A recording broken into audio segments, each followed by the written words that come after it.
This is Making Comics 101, Issue 20, Publishing.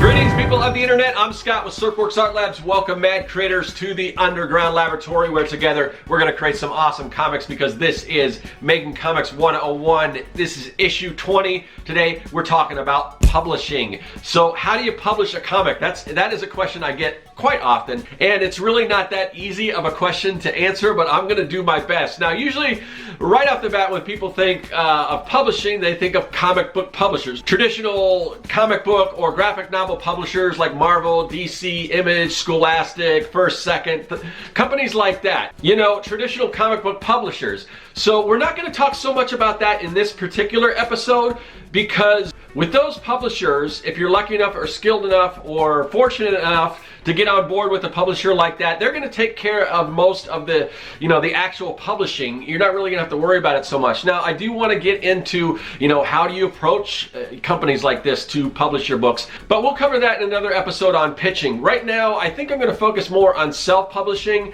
because if we are going to self-publish, we're going to have to learn how to do a lot of this stuff ourselves. And there's a number of different routes, a number of different ways to publish books. So we're going to try to cover most of the, most common of those different publishing routes. So let's talk about publishing options. Now, one of the options you have is to publish digitally. And there's a couple different routes or different ways to go about this. For instance, if you're doing a webcomic, there are platforms like Line Webtoons and Tapas and The Duck, and I'm sure there's other ones out there like that where you can publish directly to their sites. And the good thing is they have a built-in audience that can discover your book. And mostly with this, usually if you're trying to make sales, I think there are some ways to monetize on those sites as long as you've got a decent enough readership. It's kind of like YouTube. If you've got enough followers, then maybe you can get some ad revenue. It's kind of structured along those lines. But typically with webcomics, what you're trying to do is you're trying to make your money sort of on the back end, selling either prints or printed editions. So this can work in tandem with printed publishing, which we'll get into too. But it's almost as a means of advertising and building up an audience, putting things up on the regular basis so people are introduced to your characters. Then when you get ready to publish a physical version of your book, you've got that audience for that will either go to crowdfunding, or you market it yourself on your own website, or however you choose to do that. A webcomic is a good way to build an audience for that. You can also sell all kinds of ancillary materials that go along with your property. And I did mention crowdfunding, and we will get into that on another episode on marketing, but just know that there are ways to help fund your comics, and we will get into that on another issue. Now, whereas webcomics is more of a way to get your work out there, to get exposure for your book, to gain readerships and build a following, you may want to actually sell digital copies of your book. And for that, you can go to sites like either Comixology, there's, I think, Drive-Thru Comics. You can sell through Amazon, through their KDP platform. So, and this is where you basically have a finished book, and rather than just dropping it in installments for free, you can have that finished volume and you can put it out there where people can actually purchase it. For that, you kind of already have to establish, I think, a following for the most part. Most people aren't just going to come across it and like, oh, I want to check this out. I mean, if you put it up on Comixology, maybe if you do, you can put like a free version, like a limited free version where people will pick up, they'll read it because it's free, and then they'll say, oh, I like this, and then maybe from there you can get some sales. But typically you already have to have built up a following. So all these techniques can kind of work in tandem, where you can release your comic book as a web comic, start building that audience, and then you can either sell physical versions or sell digital compilations. Because for a lot of people, even if you can get all that stuff digitally online, sometimes it's easier just so you don't have to go to the actual website and flip through it. You can just download it to your iPad, and it's a little bit easier. And of course, people do like that physical medium. So even if you have your book out there for people to read, and some people this doesn't register with it, like if they put it out there for free, why would they want to read it? But that's not the case. Most people who love something enough to read it for free, they want that actual physical version. And you can always add other things to that when you do put out your physical book. You can add a lot of behind the scenes process or extra stories, or just, something that you can't get with that free version. You can add more value to it that way. And we will dive into the technicalities of putting together and self-publishing a physical book. But before we get into that, I want to get into some of the processes. So There's a number of ways that you can self-publish a book. There are printers out there that will allow you to self-publish. If you just want to create a book on your own, a comic book on your own, like a mini comic, that's self-publishing as well. I do a lot of mini comics, and I have talked about mini comics extensively on this channel. If you just do a YouTube search for mini comics, you will find a lot of my videos on the subject. But I just want to show you, because the great thing about mini comics is, you know, or zines, or whatever you want to call them, you just publish them yourself. And there is, going back to what we were talking about as far as the format and the size, you can do any size you want. Here is a very small little mini comic. This is Roger Langridge, Dr. Sputnik, and I've got tons of his mini comics. Here's another one. Again, this is same artist, same publisher, but at a different size. So even within your own work, you can do all kinds of different sizes. You can get super intricate and do all kinds of really cool stuff when self-publishing your own comic. But you have so many different options as far as paper and the kind of things you can use. You can use, like, this is a comic book by Sarah Turner. It is so cool the way it's put together, and this is screen printed. It's white on black, and not only is it white on black, this is a little print that comes with it here, but I don't know if you can see this, but right here there's a glow-in-the-dark image that's screen printed. So I mean, that is something really cool that you couldn't do otherwise unless you like print black and reverse the image and print it out like that. But the screen printing gives just an awesome feel to it. And you can do things that you typically can't do in, you know, standard printer comic, or you can, but it gets pretty expensive. But here, this story involves a ghost. So right here we've got sort of a translucent image here of the ghost on a separate layer. So you can really go crazy with your mini comics. I try to do stuff like that with mine.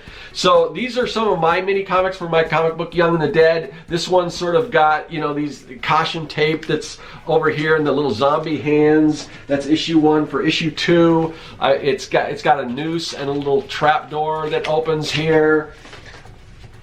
Issue 3, this welding mask with this, again, sort of transparent, you know, window through the welding mask that looks into the cover of the comic. This is the most recent issue where I've got this video game cabinet. You've got this, you know, this little window here with this slime blood dripping down. So you can do so many cool things by self-publishing, by making mini comics. But self-publishing like this with mini comics can be a lot of work, and there are other options available to you as well. One of the options that you have when self-publishing a book or going to a printer is how the book is bound. So typically, you know, for floppy comics like this one here, we've got what's called saddle stitch, and that's where you do have the, you know, the 3 staples along the side here. Another option we have is perfect bound. This is more, you're going to see this more with like a trade, but you know, this is where everything, the pages are glued together or stitched together. Not with staples, but actual stitching. Now, what kind of binding you want, that's pretty easy to figure out. Like I said, it's usually if you're a floppy, you want to go with saddle stitch. If you're doing more of a trade, you want to go perfect bound. But there are other options that you need to consider on what type of printing process you go with. And there's a lot of factors that are going to help you determine which route you go. And a lot of that has to do with your print run. How many books are you going to publish? The more books you publish, typically the lower the cost is. Now, if you aren't in a position where you think you have the audience to publish a massive print run, I'm kind of in that camp right now with my book, whereas the single issues, the floppies, they're not a large print run. Once I get to the finished product and I have it as a trade, then I'm going to consider other options. But if you're doing a small print run, the option you're probably looking at, and it's going to be, there's going to be a lot less of a profit margin there, but it is going to be able to get your books out there and almost at any quantity. Some of these publishers can even publish like 1 book at a time. Usually they start at like a minimum of 25. But if you are planning on doing a smaller print run, the option that you want to look into is digital printing or print on demand. And there's a number of companies you can go with. I think one of the pioneers for print on demand as far as comics is Kablam. I've used them before. Lately, I kind of moved to another publisher, which I'm really happy with, and that's Comics Wellspring. But there's all kinds of digital publishers out there. This is a book. This is my friend Gazbot. This is his book. This is done through Comics Wellspring. Wellspring. Now with print on demand or digital printing, you are limited to the options as far as paper and size and all that, a lot less than if you were to go with offset printing, which we will get into. But right now we're talking about digital printing, print on demand. So I like Comics Wellspring. They offer a couple different paper stocks. They offer a glossy or a matte interior. I am partial to matte. Some of the other companies that only offer glossy, I'm not crazy about because I just don't like glossy, at least especially the interior covers are okay, but even sometimes I like that matte cover, and there's different prices for that. The other thing you want to consider, and like I was talking about before, is your profit margin on a print on demand are going to be very, very slim, because a single issue, if you're doing an issue in color, it could cost $3 or $4 to print a single issue. So I mean, just to make anything, you're gonna have to sell it for like $5 or whatever. Since my comic book is black and white, and this Gazbots is too, you can save a lot of money. Now the covers are usually always in color. That's fine, that's not an additional cost. If the interior is color, it is gonna up that price, and there really isn't so much. Once you get a little higher, you get some sort of a price break, but it's not like when you're getting into the offset printing. So my advice is for print on demand, if you're going black and white, it's a better option. You can do colors. You know, if you just want to get something out there and you don't care about making a huge profit off of it, you can go full color. Now, in addition to digital comic book publishers like Kablam and Comics Wellspring, and there are other ones, you can do research and you can try different companies out and figure out what's best for you. Those are just a few options that I know of. Another option is Amazon. Amazon has a program called KDP, Kindle Direct Publishing, and I have published books through them, and there's some definite advantages to that as well, especially again if you're doing black and white. Now the reason why is, especially with Amazon, typically KDP, a lot of people are doing prose like novels and things like that, which are normally black and white.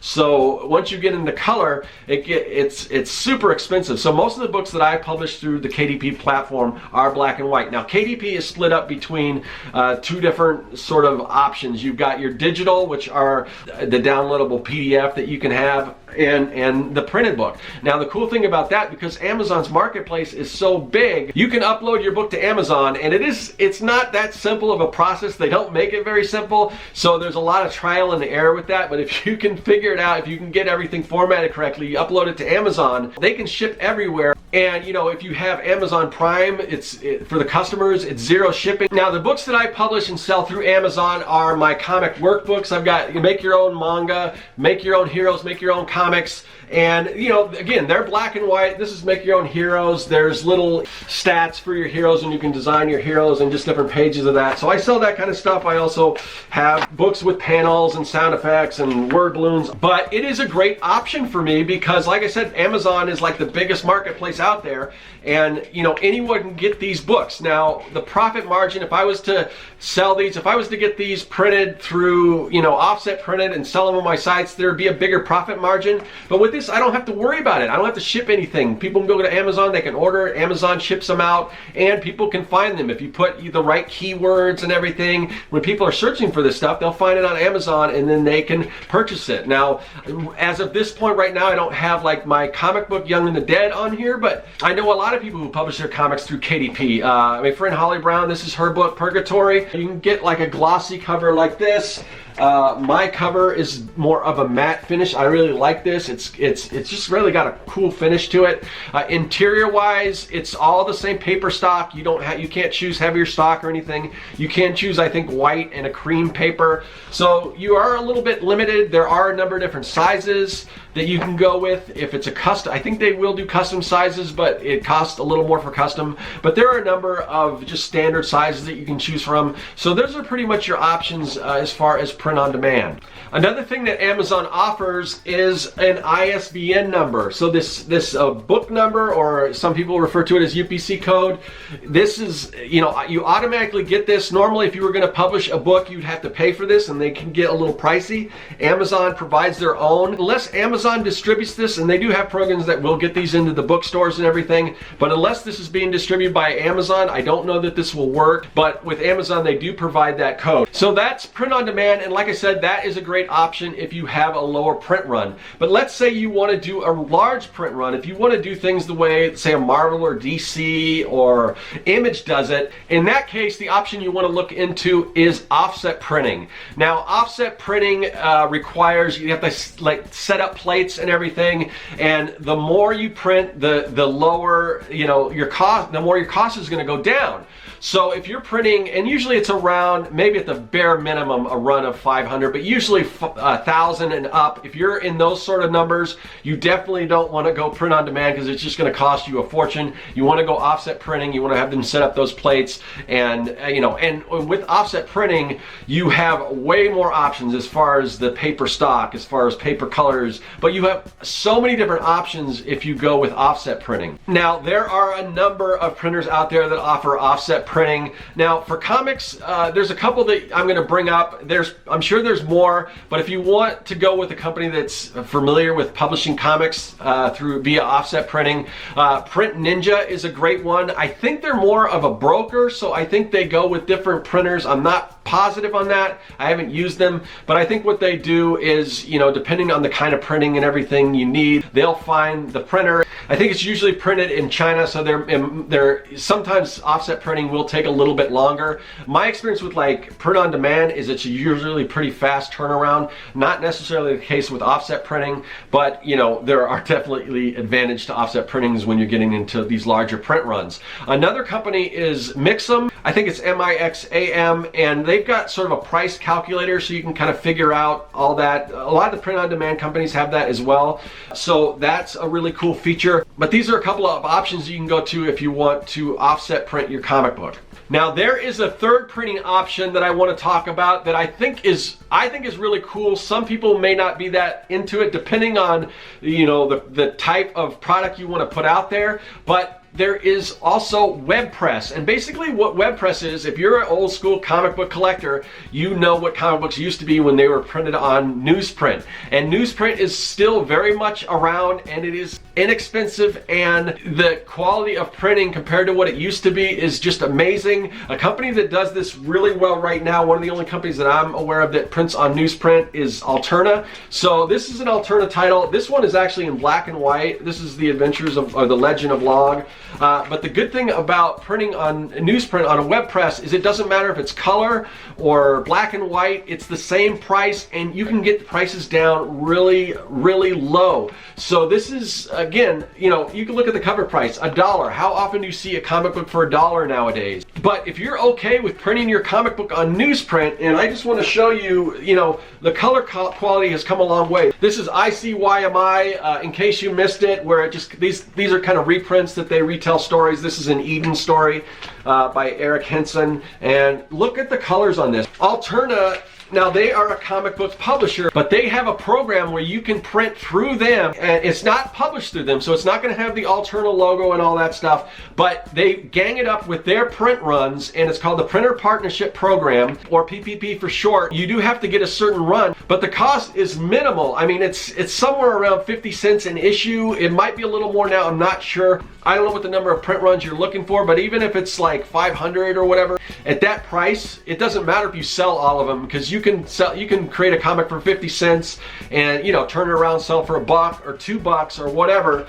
You may not be able to sell it for like what some of the other, you know, $4 or $5. You maybe, I don't know, but. And I am a fan of newsprint, so that is a really awesome option. So that's web printing. I don't know of any other company that really does that other than Alterna. There are, most printers, a lot of printers do offer web printing, but you would have to organize that and figure it out, and if they're not familiar with doing comics, because not a lot of people are anymore. But when you look at like circulars, you know, some people say there's no newsprint around, but when you look at like an ad for a grocery store, that's all done on newsprint, and those printers are all over the place. So you could theoretically call and set that up, but I think it's easier just to go through a company like Alterna, and they just run it with their print runs, and it's a really cool program.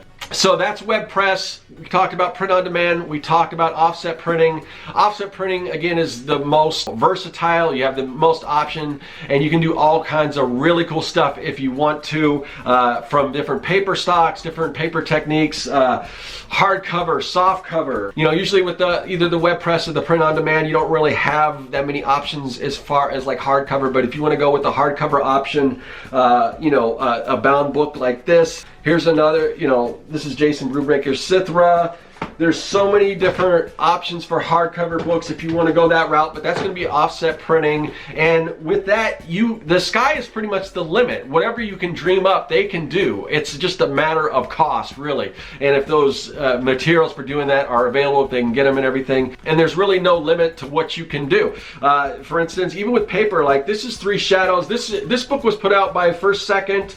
I love this book, but you probably can't tell this, but you know, it's sort of a cream colored paper, but the edge of each page is kind of ragged. So I don't know if you can see it on the side, but it's got this real ragged finish, and it just has a really cool effect. It's these little things that add so much to a book. And when you're working with offset printing, you have all these different options. So let's talk about some of the really cool options that you can take advantage of if you're doing offset printing. Now, commercial printers can do pretty much anything that you can dream up, any kind of printing technique that you want. If you've seen it before, or maybe you haven't seen it, chances are a good one could probably do it. So it's a matter of sitting down with them and saying, this is what I want to do. Can you do that? How do we accomplish that? Say if you want that old newsprint look, but you want a little better quality paper, because newsprint is fairly thin. You gotta be careful with it. It's fragile. Over time it will, you know, it's like the old comic books that you see. So if you want something a little more durable, but you want that look, you can accomplish that. There are high quality papers that have that look to that. And most printers, if you want to know what they can print on, some of the techniques, they'll send you some samples. Here's some different paper samples. They've got, you know, more cream colored, they've got, you know, weathered look, they've got shiny, they've got glossy, they got all, you know, semi-gloss, everything matte, all of these different options that you can go with, either paper stock or coated paper. They'll usually send you a packet with all the different things that they can do. So for instance, here's a comic book. This is a Tank Girl comic. I love this comic so much because even the cover isn't glossy. It's flat. It's definitely got this old school newsprint feel, but it's a heavy stock, so it takes the colors really well. The paper stock itself, plus the way they've illustrated it, and maybe they've added some different weathering effects and everything, it's just got this great look to it. And so you can get a look like that on like a higher quality paper. In addition to offset printing, there's also screen printing. You don't see this as much with comics. This is a really good example. I'm not positive that this is screen printed. I don't think it is, but it's made to look like it's screen printed. This is a Generation X special. This is Jim Mahfood, but it's a limited colors. But screen printing is basically the process that you used to see with like t-shirts, or when they print boxes and things like graphics on boxes, where it's just one screen, they do a pass. Usually you can see them, they'll take like squeegees and they'll run it through. So with comics you don't see that a lot, but you can get a look like that. And with screen printing, or even like a spot color, like a spot varnish or spot color, these are colors that you just can't achieve through normal offset printers.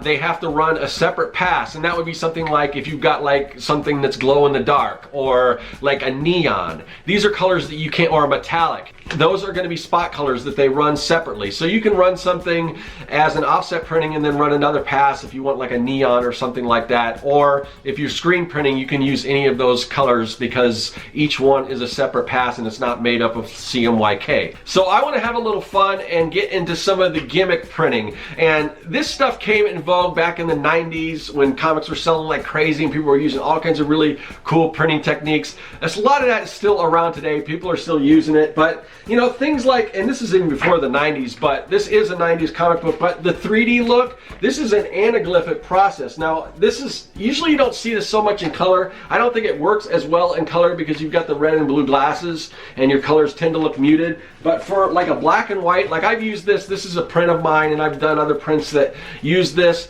Now this isn't something necessarily that you could just go to a printer and say, hey, I want my comic to be in 3D, can you print it like that? This you actually have to set up yourself, and it's a matter of creating your artwork and putting it on different layers and offsetting it, and there's a lot involved in this. Maybe someday I'll do a tutorial on it. It's very involved, but I just did a bunch of research and I figured out how to do it. But the cool thing about this is you don't have to have a special printer. You can even do something like this if you just go like a color print on demand, or you can go offset or whatever, but you can print these 3D comic books. That's kind of a really cool technique. There's also like foil and foil embossed. So, you know, here's, this is Shadowhawk, another image title. It's got the, you know, this is all done in foil, and I don't know if you can see it, but it's embossed, meaning that it pops out. Maybe you can see it better in the, I don't know if you can see, you see the little impressions here. I don't know if you can even see that where it says who up here, where it says who is. That's all embossed. It's just black. You can also do spot varnish. Like if you have, I don't have an example here, but if you have an image like you've got your regular comic book cover, but you want something to be a little reflective or whatever, they put this bright spot finish. So depending on the angle you look at, it's going to have a sheen to it, where the rest of it is going to be more of a matte finish. So that's an option. And you know, you can do with these, you can do, like I said, you can do glow in the dark. You can do, you know, metallics, either silver or gold or whatever.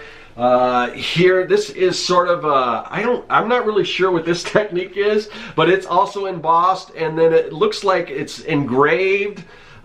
There's also, this isn't lenticular, but there's also lenticular, where you've probably seen that, where it's the 3D where you don't need the glasses, where when you look at it, it just sort of pops out. Or sometimes it's got that thing where you can kind of turn it like this and it's like animated, so that's known as lenticular. Some printers will do that. That's a specialty. This is more sort of style foil embossed. If you look at this here, you can see it's just the paper that's printed. It's sort of this foil printer, and then they again embossed it. And I don't know, I'm not exactly sure of all these different techniques, and it's really just a matter of how crazy you want to get with these gimmicks. I mean, if you can imagine it, you could probably do it. Back in the 70s, the band Kiss put out a comic where they each took, you know, a drop of their blood and put it in with the red printing press. So when you got it, gets all mixed in. So then when they print it, chance you've got a little bit of Kiss DNA in there. So that is crazy, but that's something you can do. So aside from all these fancy inks, there's other things you can do. Like this is like a gatefold. This is X-Men #1. It's a gatefold. It folds out, so you can do, you know, you can do stuff like this with just the paper, or something that's super popular. That's, you know, again, I think kind of started back in the 90s, are the variant covers. So whereas this cover here, all these different images that I showed you that fold out, those were also each individual issues. Now this was the best-selling comic book, I think, of all time. I think it still is, because not only did they have this version, they had 4 other versions. This is another one here. This is, you know, they had all these different options of what people would, because it was X-Men, because it was Jim Lee, and because comics were selling crazy back then, people would buy, stupid people like me would go and buy every single one, thinking they may be worth some money. They're not worth anything anymore, because there's billions of them out there.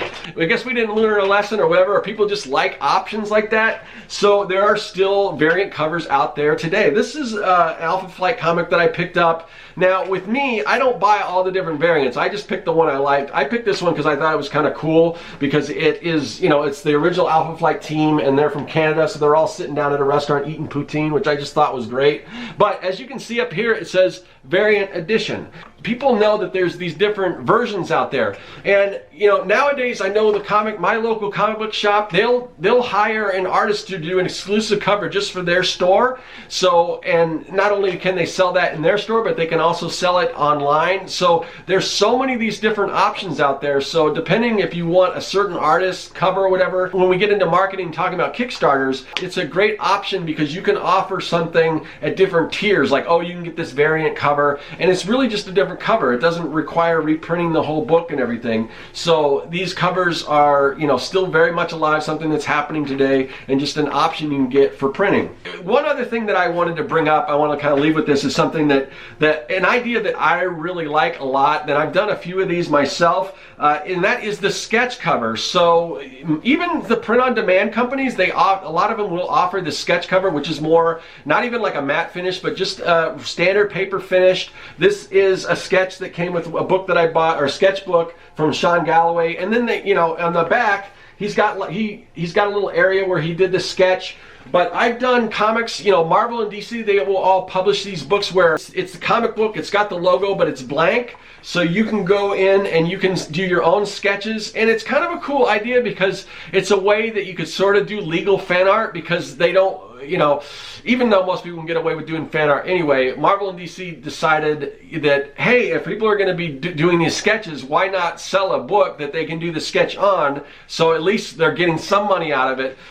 And it's really cool because you can have an actual, you know, Marvel, DC Comics, or self-publish it yourself and have these sketch covers. So whether you do a version on the back where you can draw a sketch for somebody on it and have a printed cover, or just leave that blank for an artist to pick up and do their own sketch of your character. It's something they've been doing for a little while now, but I really like that idea. So yeah, I mean, there are just so many options. That's just a few. Again, use your imagination. What kind of book do you want to create? Get with your printer, figure out your budget, figure out what you can do, and just go crazy. There is just a world of different printing options available to you, so look into them. And yeah, so that's going to do it for today. That's all I got to say, so I will see you guys later. That is all. Hey, thanks for watching. If you like what you saw and you want to see more, hit that subscribe button. Also, you can follow me at Serkworks on social media, and now you can support the work that I do on Patreon. Do you like making comics? Then go to Serkworks.com and pick up the Comic Maker Starter Kit. It's packed full of fonts, brushes, templates, and more. And best of all, it's totally free.